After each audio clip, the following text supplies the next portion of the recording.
Hi, I'm Rachel from Girls Around the World, and thanks for joining me for our Mat on Monday session, which today is focusing on the feet. The feet take you on all these massive journeys every day, wherever you're walking to work, let alone after your Sunday long run, but yet we never stretch them. And they contain 28 bones, 30 joints, and over 100 muscles. They are the real springboard for our running. So keeping them healthy, mobile, will really influence your running and hopefully help prevent you get calf injuries further up the kinetic chain of flows. So you're going to start off, all you're going to do is come to sit.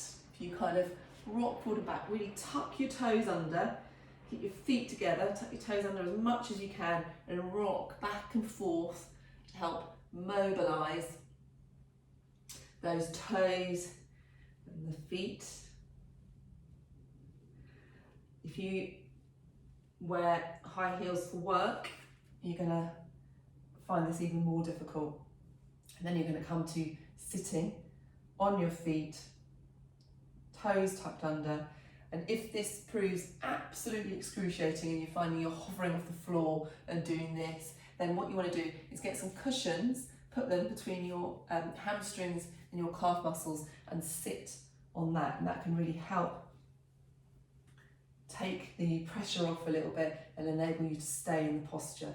So just going to work, focusing on your breathing. So say if you're doing this on a Monday night, after a long day at work and you've had a long Sunday run, using this deep inhale and exhale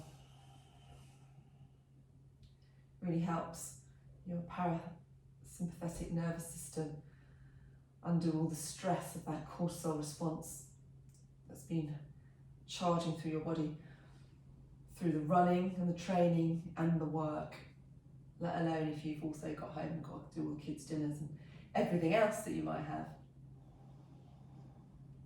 So just relax into it, because this 5-10 minutes is just for you.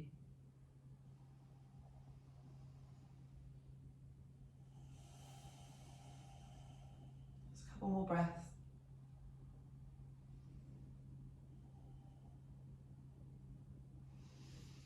And then come out of that, just wiggle your toes a little bit. And then the next thing I want you to do is just thread your fingers through your toes. So opposite hand to opposite foot. And bring them into cross-legged for the rest of it. So you're creating your own kind of toe separators. So, and then just rotate your foot and your ankle one way.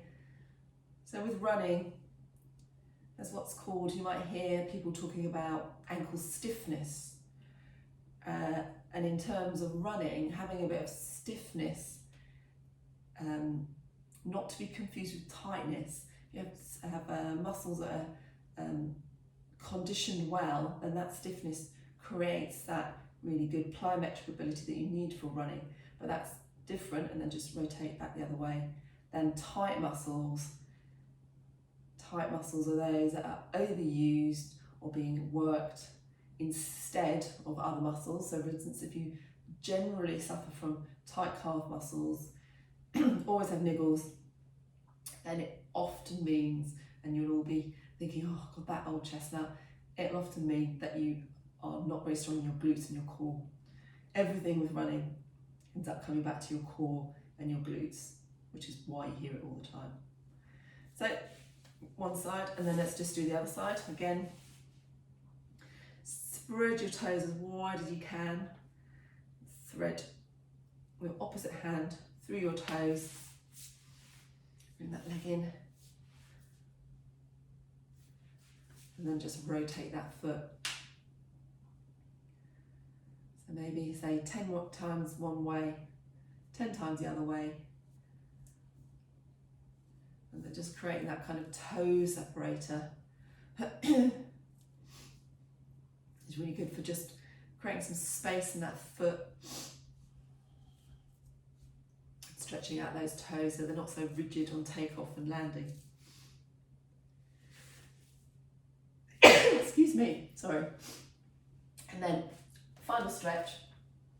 This is as much for the feet as the ankles. You're going to come up to a wall, and you may find you can do this without a wall. You're going to come into a squat right at the bottom. So I'm very tight in my calves, and then sit into, so your heels are on the floor, your back's against a wall. Bring your hands into prayer position. You can push out through your knees to create a bit of space in that hip joint. Or if you have upper back problems or you've rounded shoulders, you can also just bring your arms up and out along this way, or up into cactus position here. So if you're a swimmer, for instance, this one can be quite good to help get some mobility into these shoulders, and you're aiming for your wrists really to come back to the wall. Mine aren't here, but it can just really help open up through the chest. So you get 2 for 1 stretches in here, or 3 if you decide to skip between your inner thighs and your shoulders and chest muscles. Again, inhale, exhale. Nice, neck nice and long, so you can just drop your chin a little bit down to your chest. Lengthens out the back of the neck. Again, perfect after a long run. When you get quite exhausted after a long run, you start kind of slightly bowing a little bit. You really want to keep that chest nice and open. Avoid the runner's hump. You can see sometimes in people developing that have been running for a long time, and they're just a bit like that. So keep your shoulders back. Nice. Open chest. So this is great for your lengthening out calf muscles, through the back of the feet, stretching the ankle joints, the hip joints, and then depending on which stretch you do, also the inner thighs and or shoulders.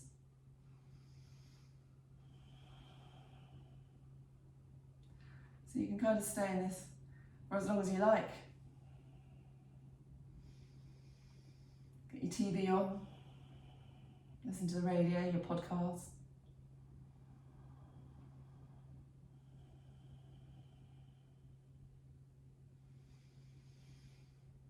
Now, just going to come out of it. Separate your arms, walk your feet out, and just give your hips, your legs a bit of a wiggle to release those hip joints off. That's a little bit of a focus on your feet and ankles. Let us know how you found it, and if there's any other parts of the body you'd like specific focus on for our Mat on Monday sessions. Hope you enjoyed it.